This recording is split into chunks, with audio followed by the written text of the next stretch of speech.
నాకు నమ్మకాన్ని కలిగించేసి.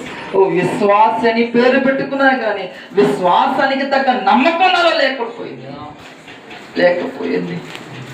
ఎన్ని మార్లు మాట్లాడినా, ఎన్నిసార్లు మాట్లాడినా నేను అర్థం చేసుకోలేకపోతున్నానే.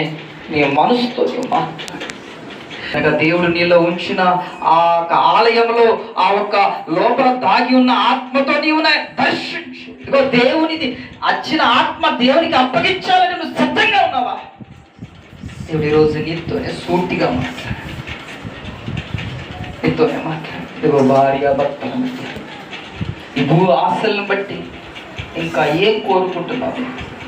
నువ్వేం కోరుకు? ఈ రాత్రి కాలంలో ఆయన వచ్చి నిన్ను అడిగితే, ఓ ప్రాణమా, రాత్రి కాలం నిన్ను అడిగితే ఏ సమాధానం చెప్తావు? ఎర్రివాడా అని దేవుడు అంటున్నాడు. నీవు నేను ఎర్రివారి దృష్టిలో పడకూడదని దేవుడు ఆశపడి ఈరోజు నీతో మాట్లాడు.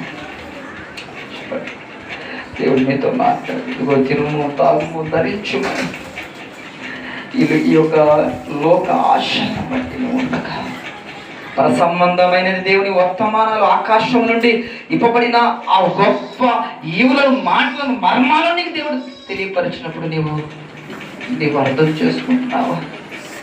నీ చుట్టుపక్కల నీ మధ్య పెట్టి నిన్ను చక్కగా ఓ మందిరానికి, ఆ మందిరంలో సేవకుడు, ఆ మందిరంలో ఓ దేవుని యొక్క ఆత్మీయమైన బిడ్డలను నీకు ఉంచి సహవాసాన్ని నీకు ఉంచినప్పుడు నువ్వు ఏ అర్థం చేసుకుంటూ ఉన్నావు?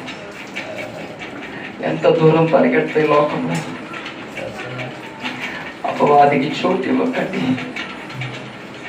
దేవుడి హెచ్చరికలతో నేను చక్కగా చాలా మంచిగా నీతో నాతో మాట్లాడి దేనికోసం ఈ పరుడు పౌలు అంటున్నాడు, బ్రతుకు తగ్గిస్తే